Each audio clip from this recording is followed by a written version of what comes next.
बकिया video देखने से पहले वीडियो को लाइक करें, राहम टीवी चैनल को सब्सक्राइब करें और बेल आइकन पर क्लिक करें। शुक्रिया। और अजीब बात यह है कि बस औकात अक्ल व दानिश एक ज़िंदगी को ज़िंदगी कहती है, लेकिन मार्फत और ईमान उसको ज़िंदगी नहीं मानता है।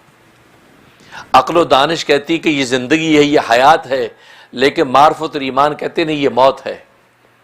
जैसे उस शख्स की ज़िंदगी जो ज़िंदगी महमूद नहीं मज़मूम है, एक काफिर मुशरिक की ज़िंदगी जो अल्लाह तबारक व तआला का नाफरमान उसकी ज़िंदगी ये मज़मूम और बुरी ज़िंदगी है।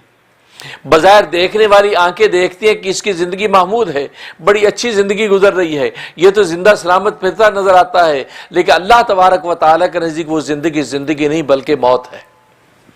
इसलिए कुरान करीम में अल्लाह तबारक व तआला ने कुफार व मुशरिकीन को मुर्दा करार दिया कि ये कुफार व मुशरिकीन गोया के मुर्दा है, ये जिंदा नहीं है। हालांकि अकल और दानिश कहती है ये जिंदा है, ये तो चलते भी हैं, ये तो बोलते भी हैं, ये तो हंसते भी हैं, ये बात भी करते हैं, इसका मतलब जिंदा है। मालूम हुआ कि अक्ल व दानिश है जिसको जिंदगी समझा वो जिंदगी नहीं बल्कि मार्फत और ईमान जिसको जिंदगी समझता है वो हकीकत में जिंदगी है। इसलिए कि बोलना जिंदगी की अलामत नहीं है। आज तो खिलौने भी बोलते हैं, आज तो रोबोट भी बोलते हैं। आज खिलौने और रोबोट जो बोलते हैं, क्या कोई कहता है कि ये जिंदा है?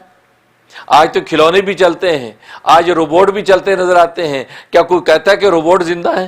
क्या कोई कहता है खिलौने जिंदा है? इसका मतलब ये चलना फिरना ये जिंदगी नहीं है। जिंदगी के बज़ाहिर आसार तो हैं, लेकिन हकीकत जिंदगी किसको कहते हैं? हकीकत जिंदगी है जो अल्लाह तबारक व तआला के नाम पर गुजरती है।